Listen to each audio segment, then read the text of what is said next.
अस्सलाम वालेकुम, welcome to physics mentor.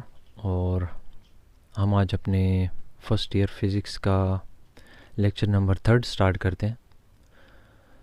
इससे पहले हम ज़रा प्रीवियस लेक्चर के बारे में एक बात कर लें। हमने last time work done by a variable force पढ़ा था और उसका सेंट्रल आइडिया आई होप कि आप अभी तक नहीं भूले होंगे, क्योंकि उसने आज इस्तेमाल होना है। मैं ब्रीफली फिर एक्सप्लेन कर दूं कि उसमें हमने तमाम पाथ को छोटे छोटे हिस्सों में स्प्लिट किया था, हर पार्ट के लिए वर्क डन फाइंड किया था, उन तमाम वर्क डन्स को ऐड किया था तो हमें टोटल वर्क मिला था। ये कॉन्सेप्ट बार बार इस्तेमाल होगा, बहुत ज़रूरी है। और साथ ही साथ आपकी एक्सरसाइज का मल्टीपल चॉइस नंबर 7 यहाँ देखें मेंशन्ड भी है, वो ये कि work is said to be negative if F and D are. तो फोर्स एंड डिस्प्लेसमेंट जब एंटी पैरेलल होंगे तो उनके दरमियान एंगल 180 होगा। 180 होगा तो cos 180 -1 होता है। तो उस लिहाज से आपका करेक्ट ऑप्शन एंटी पैरेलल बनता है। Work is said to be negative if force and displacement are anti parallel. ठीक है, तो ये आपकी एक्सरसाइज का एक क्वेश्चन था जो कि हमारे मौजूदा टॉपिक से रिलेटेड था। चलिए नेक्स्ट आज का काम शुरू करते हैं। हमारे आज के टॉपिक का नाम है work done in gravitational field. तो इसके अंदर हमने ये तमाम चीज़ें कवर करनी हैं। सबसे पहली चीज़ तो व्हाट इज़ ग्रेविटेशनल फील्ड, ये ग्रेविटेशनल फील्ड कौन सा फील्ड होता है। अच्छा, दूसरी चीज़ ग्रेविटेशनल फील्ड स्ट्रेंथ, जिसका असल नाम ग्रेविटेशनल पोटेंशियल है, लेकिन ये जो मैंने ब्रैकेट में लिखा है ये आपकी बुक में मौजूद है, ग्रेविटेशनल फील्ड स्ट्रेंथ। इसका दूसरा मैंने नाम बताया ग्रेविटेशनल पोटेंशियल। तीसरी चीज़ जो हम देखेंगे कि ये कंजर्वेटिव फील्ड कौन सा फील्ड होता है और आया हमारे पास इसकी कोई एग्जांपल है। इसके अलावा हम ये भी देखेंगे कि कंजर्वेटिव फोर्सेस कौन सी फोर्सेस होती हैं और इसके अलावा कोई नॉन कंजर्वेटिव फोर्सेस भी होती हैं आया, अगर हैं तो इन सब की कोई एग्जांपल भी तो होगी, तो ये भी हमने देखना है। सो ये आज के दिन का हमारा काम है। तो देख लें जी, सबसे पहली चीज़ ग्रेविटेशनल फील्ड कौन सा फील्ड होता है। देखें, आप जानते हैं कि न्यूटन्स लॉ ऑफ ग्रेविटेशन के मुताबिक कायनात में मौजूद हर ऑब्जेक्ट कायनात के दूसरे ऑब्जेक्ट को एक ख़ास फोर्स के साथ अट्रैक्ट कर रहा है। हम चूँकि यहाँ बात ग्रेविटेशनल फोर्स की कर रहे हैं तो एक ऑब्जेक्ट हमारा अर्थ हो जाएगा, दूसरा ऑब्जेक्ट आप कोई भी कंसिडर कर सकते हैं, आप अपने आप को भी ले सकते हैं। तो ये दोनों एक दूसरे को अट्रैक्ट कर रहे हैं। तो अब ग्रेविटेशनल फील्ड को कुछ ऐसे डिफ़ाइन करते हैं कि ये वो एरिया है, ये वो स्पेस है अराउंड द अर्थ, ज़मीन के गिर्द, कि जहाँ पर ज़मीन की अट्रैक्टिव फोर्स काम करती रहे, यानी space around the earth within which it exerts a force of attraction on other bodies। जो वो एरिया तमाम जिसमें ज़मीन तमाम ऑब्जेक्ट्स पर अट्रैक्टिव फोर्स ऑफ़र करती है, उस तमाम स्पेस को, उस तमाम रीजन को हम ग्रेविटेशनल फील्ड कहते हैं। ये वो इलाका है जहाँ पे ज़मीन हर ऑब्जेक्ट को अट्रैक्शन ऑफ़र करती है। न्यूटन्स लॉ ऑफ ग्रेविटेशन के मुताबिक ग्रेविटेशनल फोर्स को मैंने एफ सबस्क्रिप्ट में जी से रिप्रेजेंट किया है, जो कि हमारे वज़न के बराबर होती है, और वो न्यूटन्स लॉ ऑफ ग्रेविटेशन के मुताबिक बराबर है जी मास ऑफ फर्स्ट ऑब्जेक्ट। मैंने कहा मास ऑफ पहला ऑब्जेक्ट हम अर्थ ले लेते हैं, सो कैपिटल एम से मैंने रिप्रेजेंट किया है अर्थ के मास को। और इसके अलावा यहाँ सेकंड ऑब्जेक्ट का मास, यानी दूसरा ऑब्जेक्ट आप कुछ भी कंसिडर कर सकते हैं, उसका मास स्मॉल एम से रिप्रेजेंट किया है, तो small M is equal to mass of the object, any object. और स्मॉल आर क्या चीज़ है, ये आर जो है दो ज़मीन के और उस ऑब्जेक्ट के सेंटर्स के दरमियान डिस्टेंस है, सेंटर टू सेंटर डिस्टेंस है, यानी इन दोनों ऑब्जेक्ट्स के सेंटर्स के दरमियान डिस्टेंस। तो ये न्यूटन्स लॉ ऑफ ग्रेविटेशन है, जो कि आप सबको मालूम है कुछ इस तरह से कि G m1 m2 divided by R square. यहाँ पर m1 और m2 मैंने अर्थ को और एक ऑब्जेक्ट को लिए हैं। यहाँ ये जो नेगेटिव साइन आपको नज़र आ रहा है, इस नेगेटिव साइन का मतलब ये है कि ज़मीन की जो ग्रेविटेशनल फोर्स है ये हमेशा अट्रैक्टिव होती है। यहाँ नेगेटिव साइन अट्रैक्शन की वजह से डाला गया है एज अ शॉर्टकट। तो ग्रेविटेशनल फील्ड हो गया। अब दूसरा जो है वो है ग्रेविटेशनल फील्ड स्ट्रेंथ, यानी जिसे मैंने कहा था ग्रेविटेशनल पोटेंशियल भी बाज़ बुक्स में लिखा गया है। तो ग्रेविटेशनल फोर्स जिसे अभी आपने एफ जी से रिप्रेजेंट किया था डिवाइडेड बाय वो ऑब्जेक्ट का मास, इन दोनों की रेशो को बोलते हैं ग्रेविटेशनल पोटेंशियल या ग्रेविटेशनल फील्ड स्ट्रेंथ। तो मैंने उसको V और G से रिप्रेजेंट किया है ग्रेविटेशनल पोटेंशियल को, जो कि बराबर है gravitational force per unit mass, यानी कि हर 1 किलोग्राम के ऊपर कितनी फोर्स लगेगी, ये कहलाती है उस ग्रेविटेशनल फील्ड की ताकत, ग्रेविटेशनल फील्ड स्ट्रेंथ। चूँकि आप देखें इस फार्मूले में ऊपर फोर्स है तो उसकी यूनिट न्यूटन होनी चाहिए, और यहाँ डिनोमिनेटर में आपको मास नज़र आ रहा है तो उसकी यूनिट किलोग्राम है। सो ग्रेविटेशनल पोटेंशियल की यूनिट होनी चाहिए ऐसा यूनिट न्यूटन पर किलोग्राम। ठीक है जी, तो ये तो हो गया जी दूसरा हिस्सा उसका। अब आ जाएं देख लेते हैं कंजर्वेटिव फील्ड क्या होता है। आपको मेरा लेक्चर नंबर 1 तो याद ही होगा, जिसमें मैंने आपसे कहा था कि आप सामान उठाकर पूरा दिन घूमते रहें, रात को वापस आ जाएं, तो आपके नज़दीक आपने कितना बहुत सारा काम किया होगा, लेकिन फ़िज़िक्स के नज़दीक नहीं है। तो ये आज हम ज़रा इसको देखते हैं। देखें कंजर्वेटिव फील्ड को हम 2 तरीक़ों से डिफ़ाइन करते हैं। एक तरीका तो ये है कि वो फील्ड कि जिसके अंदर आप क्लोज्ड पाथ में वर्क डन करेंगे तो वो ज़ीरो निकलेगा, तो ऐसा फील्ड कंजर्वेटिव फील्ड कहलाता है। Work done in a close path zero निकले तो उस फील्ड को हम कंजर्वेटिव फील्ड कहते हैं। एक और तरीका भी है डिफाइन करने का, वो ये कि वो फील्ड कि जिसमें वर्क डन इस चीज़ पे डिपेंड ना करे कि आप किस रास्ते से वर्क किया है, बल्कि इस चीज़ पे डिपेंड करे कि इनिशियल पॉइंट क्या था और फाइनल पॉइंट क्या है, यानी जिस पॉइंट से वर्क करना शुरू किया और जिस पॉइंट पर लाकर छोड़ा, इन 2 पॉइंट्स की वैल्यूज़ क्या हैं, इससे बिल्कुल आज़ाद हो कि रास्ता कौन सा एडॉप्ट किया गया था।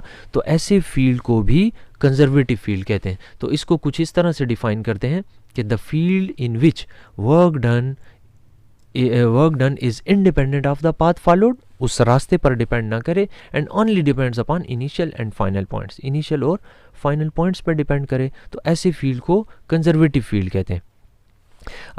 ये जान तो लिया, लेकिन अब सवाल उठता है कि ऐसे कौन से फील्ड हैं। तो जी अभी जो ग्रेविटेशनल फील्ड आपने देखा है ये कंजर्वेटिव फील्ड है। तो अगर ये कंजर्वेटिव फील्ड है तो इसको तो फिर इन 2 डेफिनेशंस यानी इन 2 क्राइटेरियाज पे पूरा उतरना चाहिए। तो जी हाँ, बिल्कुल हमने यही अब करना है कि ये दोनों जो डेफिनेशंस हैं इनको प्रूव भी करना है। इसके अलावा ग्रेविटेशनल फील्ड के अलावा इलेक्ट्रिक फील्ड भी कंजर्वेटिव फील्ड है, लेकिन उसका प्रूफ आपको थोड़ा इंतज़ार करना पड़ेगा। चैप्टर नंबर 11 है 2nd ईयर का, उसके लिए। हाँ, अब कंजर्वेटिव तो बताए तो एक आध नॉन कंजर्वेटिव फील्ड भी बताना बनता है। तो मैग्नेटिक फील्ड जो है वो नॉन कंजर्वेटिव फील्ड है। तो ग्रेविटेशनल फील्ड जो है इसको कंजर्वेटिव प्रूव करने के लिए हमें इन दोनों डेफिनेशंस को प्रूव करना पड़ेगा। चलिए देखते हैं। ये लें जी, आपके पास टेक्स्ट बुक में एक पिक्चर थी जो कि यहाँ मैंने लगाई है। इसमें बहुत सारी कंजर्वेटिव फोर्सेस और नॉन कंजर्वेटिव फोर्सेस की एग्जांपल्स मेंशन है।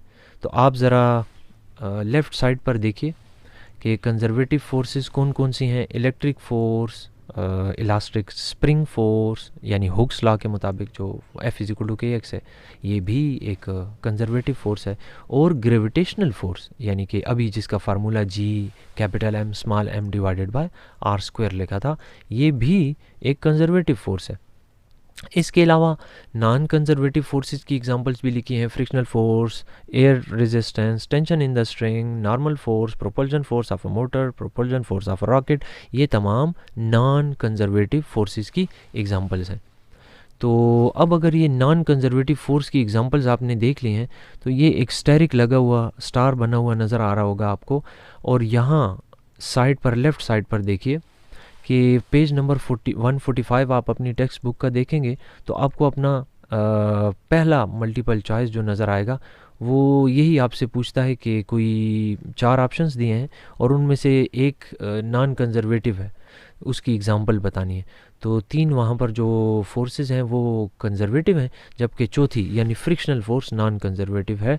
तो ये आपको सिलेक्ट करना होगा प्रॉपर आंसर। अच्छा, इसकी रीज़न भी पेज नंबर 144 के ऊपर आपको नज़र आएगी। ये क्यों नॉन कंजर्वेटिव है? तो वैसे तो अभी दो डेफिनेशंस देखी हैं उनमें मौजूद है, लेकिन फिर भी आप देखना चाहें तो फॉर योर इन्फॉर्मेशन के टाइटल से नेक्स्ट पेज पे आप देखें तो आपको नज़र आ जाएगा कि फ्रिक्शनल फोर्स क्यों कंजर्वेटिव नहीं है। ठीक हो गया। अच्छा, तो एक्सरसाइज के 2 MCQs आज के टॉपिक में हुए।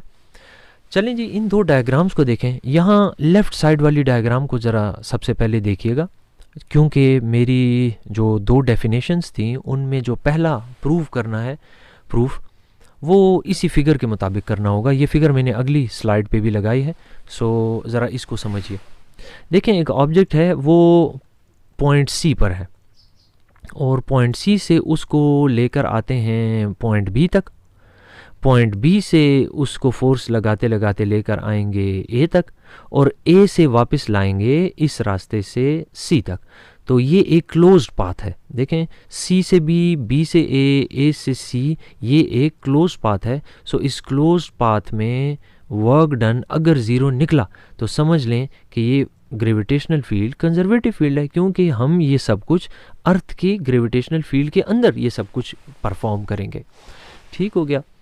अच्छा, तो चलें इस राइट साइड वाली पिक्चर को फ़िलहाल रहने देते हैं, क्योंकि ये हमारा सेकंड प्रूफ है। तो पहले फर्स्ट को कंसिडर करते हैं।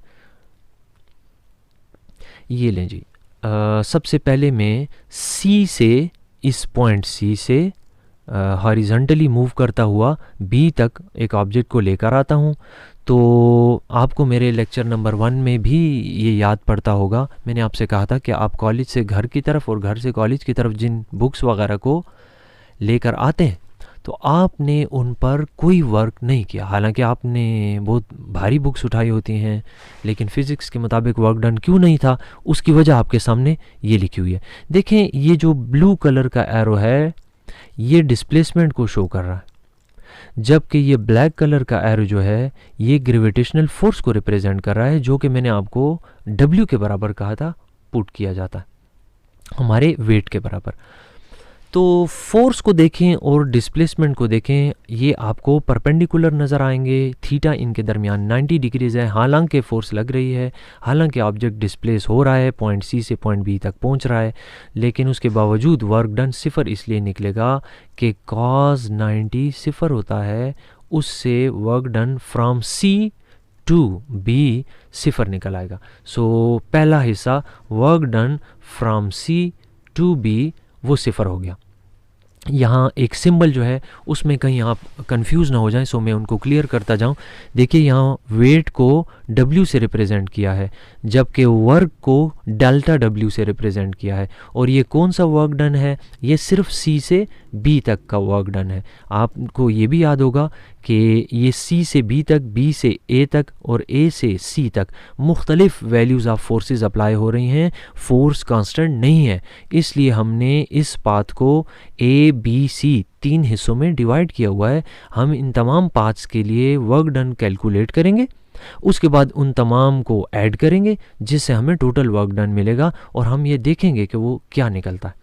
सो C से B तक वर्क डन हमने निकाल लिया।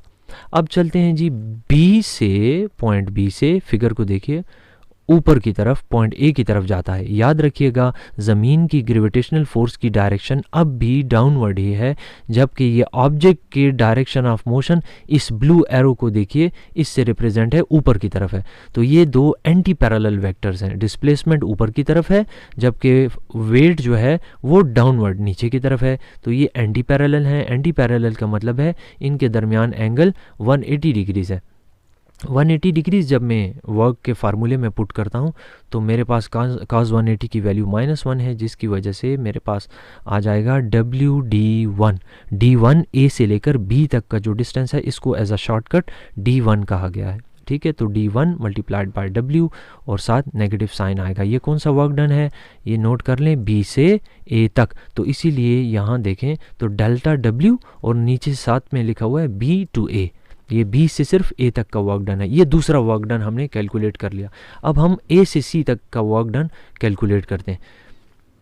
A से C की तरफ आते हुए डिस्प्लेसमेंट को मैंने D से रिप्रेजेंट किया है, जबकि वेट जो है अब भी देखें तो W से रिप्रेजेंटेड है, जो कि हमेशा से डाउनवर्ड था, अब भी डाउनवर्ड है।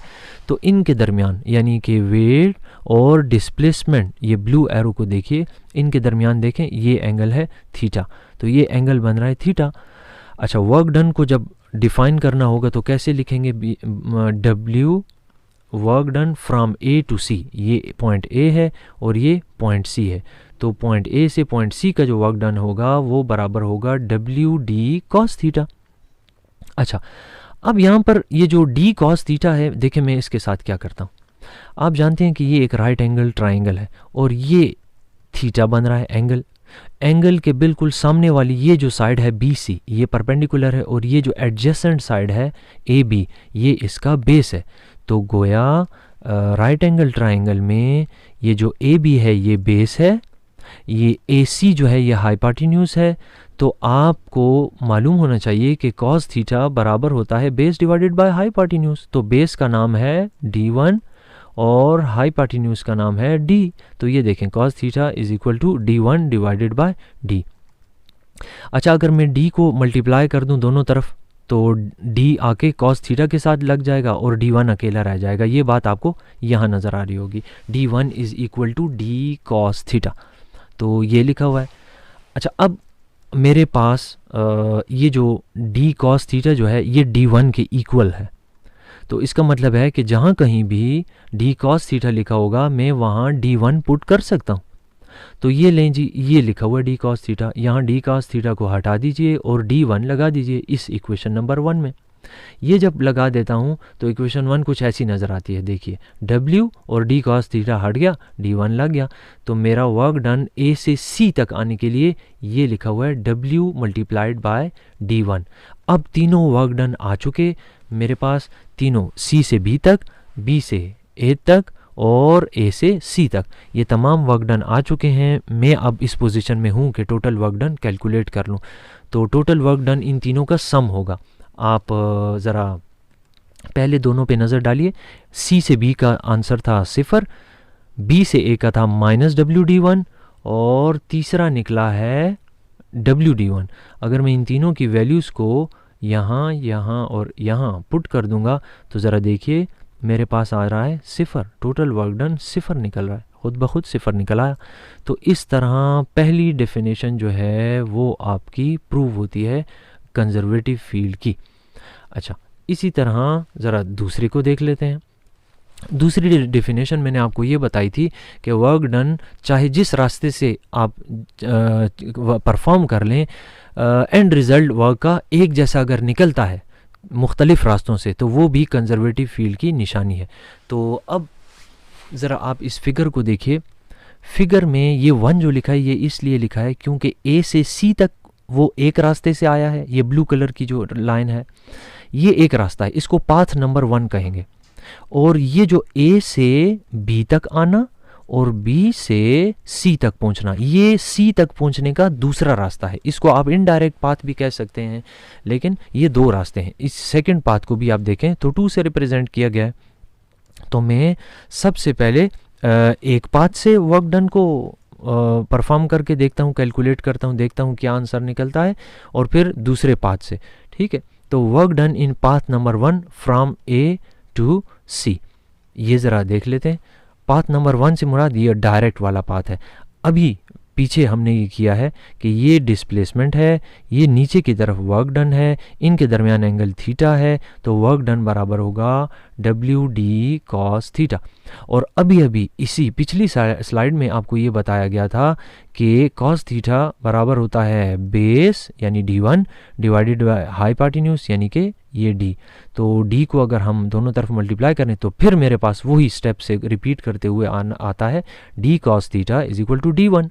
तो मैंने यहाँ ये जो d cos थीटा लिखा हुआ है इसको हटा दिया और d1 लगा दिया, w अपनी जगह पे मौजूद है।